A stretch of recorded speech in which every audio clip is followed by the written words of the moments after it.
All right, so this is a wound that I really need to heal. And I'm really glad that I can do this so early into my 29th year and not, allow it to continue with me into my 30s. But I have reflected a lot on my failed relationships because they started when I was 19. That's when I started dating. So now being 29, I'm a full 10 years in, and I can really, notice and understand my patterns and my cycles. And my angel numbers are 111. So just the number one is like a really strong, indicator in my life of patterns and cycles, and it's just really beautiful to me because that's what that number represents. It represents new beginnings, which is like, why with Aries, they're the number one sign, right? And they bring on new beginnings and stuff. But even in like, 1, 2, 3, 4, 5, 6, 7, 8, 9, 10, you drop the zero, it goes back to one, or to one, I'm sorry, and it like, repeats the cycle in numerology and stuff. And it's very interesting because I was born, on 9/11, 1996, and my father passed on June 22nd, 1997, which is exactly 10 months and 11 days after I was born. Very like bittersweet, right? Because that's like, he passed, and then I proceeded to not grow up with my father, my biological father. But at the same time, it's like that, like, it's so beautiful, like that, coincidence, if you will, that, pattern. um 10 months and 11 days. Like, I think that that's kind of beautiful, and maybe I can say that because I was a baby and I didn't, ever get to know him. But then I would say at 10 years old in fifth grade, and my birthday is really interesting too because back in the day, back in my day, we used to start school after, what is it, Labor Day, in on like September, like, I don't know, maybe 7th or something, because Labor Day, right, is on September 4th. And I think, like, yeah, like that Monday or something would be like the 7th. So my mom kind of pushed for me to start school early because she wanted the healthcare, the daycare, and somewhere for me to go and be taken care of. Likely because she was a single working mother. So it's understandable, but at the same time, I was always the youngest in my grade then. So I was always like kind of, falling behind like the little guppy. um, and so fast forward to 10 years old in fifth grade, that's kind of around the time where I feel like I experienced the most trauma, because my mom, she didn't remarry with, this person, but we moved in with them. And that, like, it took up a year of my life, like my whole fifth grade year. We moved from South Chicago, South Chicago, that's the name of the neighborhood, to Whiting, Indiana. And I went to, interestingly enough, this school that was titled after my middle name. Not after it, I'm sorry, it was the same name as my middle name. And so I went to a school in Whiting, Indiana, with a bunch of white kids and fair-skinned Mexican American kids. And that was my entire fifth grade year. And at the same time, I think actually it was right after then. So like at my 11th year, so 10 and 11 were kind of like the most traumatic experiences. I definitely started puberty. Like, I literally remember like sitting on the couch one day and just being wet, and going to the bathroom, and things were different down there. And I was like, oh, okay. Um, and then, yeah, like just being the new kid for the first time, like, and like being self-aware of it and not fitting in, literally didn't have any friends out there. And then that relationship, not, that it ended, and it didn't, go well. I don't even know what happened, but I know that obviously it ended. And so we moved from Whiting, Indiana to the neighborhood back on the Illinois side of the state, because Whiting, Indiana and Chicago are like, right, there's a border that where they touch. I'm not sure if people know that, but Chicago does touch the state of Indiana. So on the Illinois side, the neighborhood is east side, the neighborhood east side of Chicago, which is again more Mexican American, more immigrant, more fair skin, white passing, Hispanics.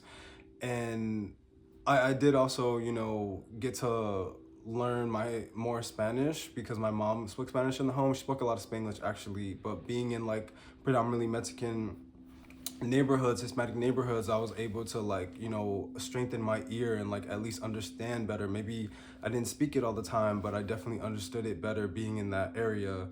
Um, but then at the same time, like I was experiencing molestation from a family member, a cousin of mine, very often, very frequently. Like he would come into my showers type thing, and then also when he would spend the night and sleep in my bed, like things were happening type thing.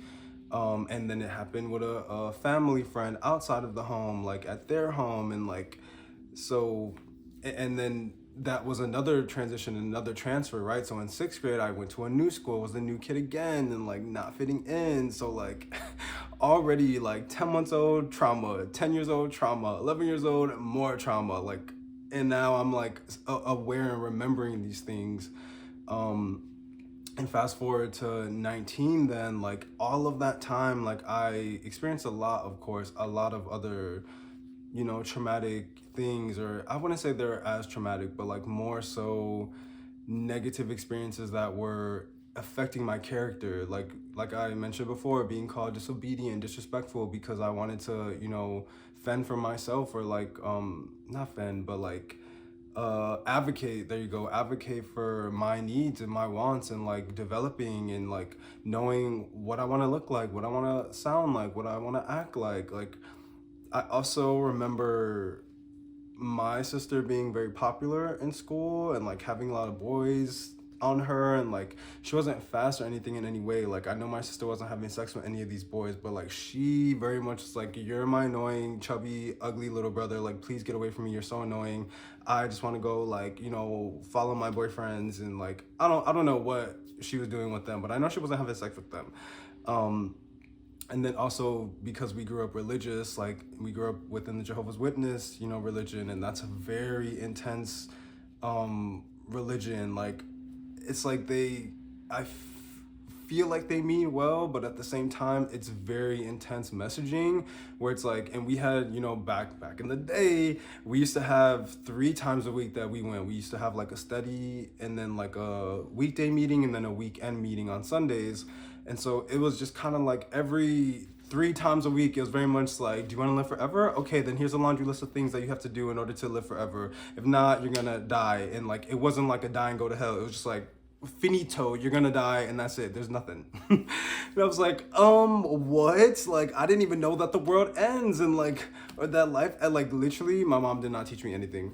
She never sat me down and taught me a goddamn fucking thing. And I think that it's so beautiful then that I ended up being a Virgo, because Virgos are known to be very observant and analytical. And everything that I learned, I taught myself. And it was from watching others, and also being bold enough to like go up to people and ask them shit. Like, what did you do wrong in life? Like, literally, I was an unhinged child. Like, tell me all your mistakes, adult person. Like, I need to learn because I don't know what the fuck is going on. And they were like, you're literally 10. Let's like, do you want to play a game? Like, oh, and telling them all of my problems. Like, like my mom is the worst. She doesn't let me do this. She doesn't listen to me. She doesn't, blah, blah, blah, blah. And it's so interesting too, because I feel like a lot of people knew my mom was a problem, and they just like, I don't know, like people don't hold each other accountable, and like people really don't also give a fuck and save kids. But I also understand that like that's very difficult to do. Like what were they gonna steal me? Call like, DCFS? Like I don't fucking know. And my mom also was putting hands on me. Me and my sister both, actually.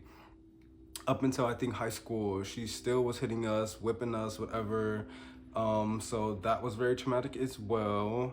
Just being labeled a problem in general. And mind you, maybe I was like, I feel like it's relative to the circumstance and like what you deem as a problem. Like a kid advocating for you to not chop off his fucking hair and his locks because he doesn't like how he looks with a fucking buzz cut, and you saying that that's a problem.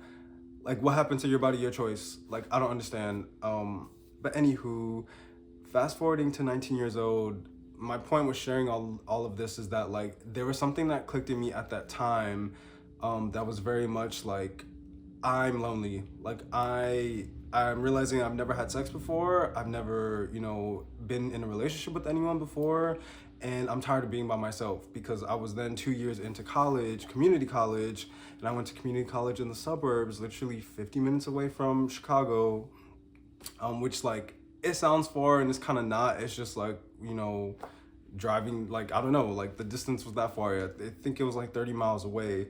And just feeling very isolated, and like I said, not really having friends. And like it's so ironic, because looking back, there were a handful of people that I have reconnected with today, or a few, year or two ago, that are like, we were definitely friends, Demetrius. Like, you just kind of left and like disappeared and never, reached out again or whatever the hell.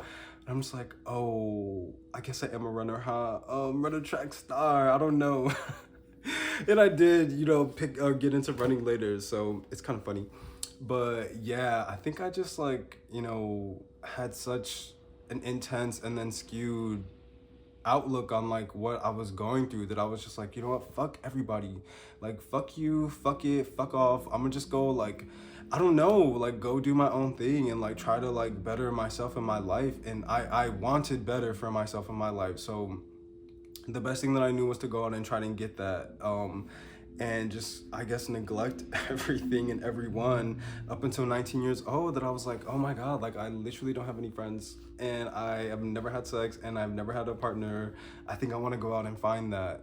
And that just kickstarted my entire next 10 years from that moment till this one. Like, it's just been chaos. Like, I guess self-inflicted to a certain extent. And it's just all from my trauma, like, just leading to that breaking point, that tipping point of like, I don't want to be alone anymore.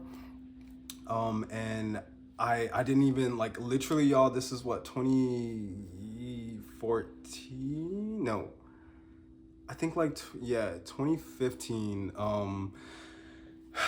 And just like, discovering Grindr, because at this point, at least, I admitted to myself that I was gay and I was attracted to men. So I somehow discovered Grindr, got on there, was like losing my virginity. I feel like it took me like at least 10 tries to be like, okay, I think that we're gonna count that.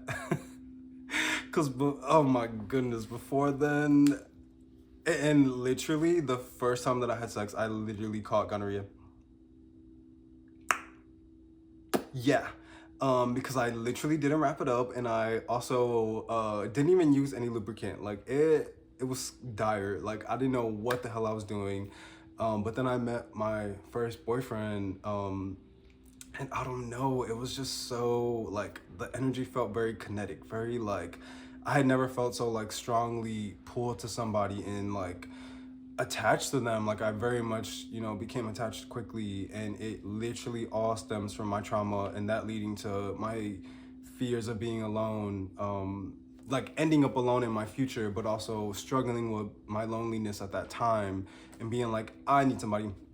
I don't know it yet, but I need somebody to fix all of these problems and be a placeholder in my life and give me the security into my future that I won't end up alone.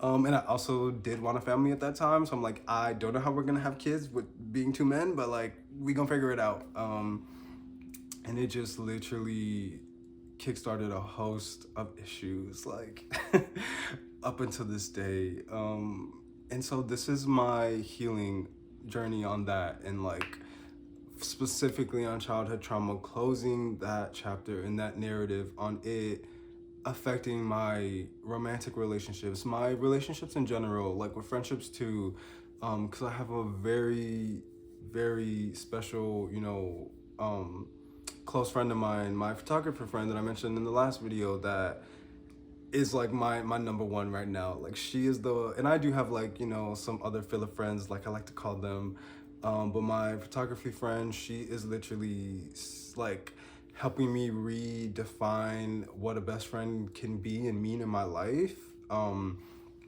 just like how to do that as adults, because she just turned 30 last November. She's a Scorpio.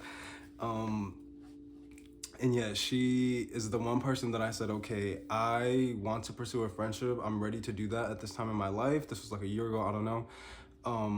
And you are the person that I want to do it with. And everyone else the roster has been cleared. The roster has been cleared romantically, and friendship wise, there's like some people in the distance that are like trying to hop on board, you know, or maybe not necessarily trying to, are close to hopping on board, because it's very much like a two-way street, of course, and I'm allowing it and trying to do it in a healthy way and like literally redo my relationships and my relationship to relationships, if that isn't too meta. So that is an ongoing process, but the way that my childhood trauma and my history and my, you know, fears of loneliness and ending up alone, like that influencing and affecting my life in any way is literally finito. It is done. And I feel like it's been done, but this is just maybe my way of like, you know, speaking it into existence, because again, like, you know, trauma is ongoing and like healing is ongoing and all of that is great and all, but no, like my childhood trauma, we're done with her. Like she has impacted my life for the last 10 years of my life. And like I said, with numerology, you know, where the number is 1 to 9 being a cycle, like this cycle is done. Like my Saturn has returned and she has taught me all that I needed to know about how to move forward without my baggage and my history, and starting a new beginning with friendship, you know, at the helm, at the root. Well, obviously my relation to myself, but after that, it being friendship, so that when the time is right, you know, and when I feel ready, I can start pursuing somebody romantically again, and not have to do it ever again after that. Like, please. I'm tired, y'all. Like, 7 failed relationships, 5 that were like very, you know, significant, I would say long term, and then like 2 that were like more short term, like quick lessons on like, you know, my character and who I am and what I want and all of that. So I will get into that later. So if you're interested, please continue to follow my journey. I love sharing it with the world.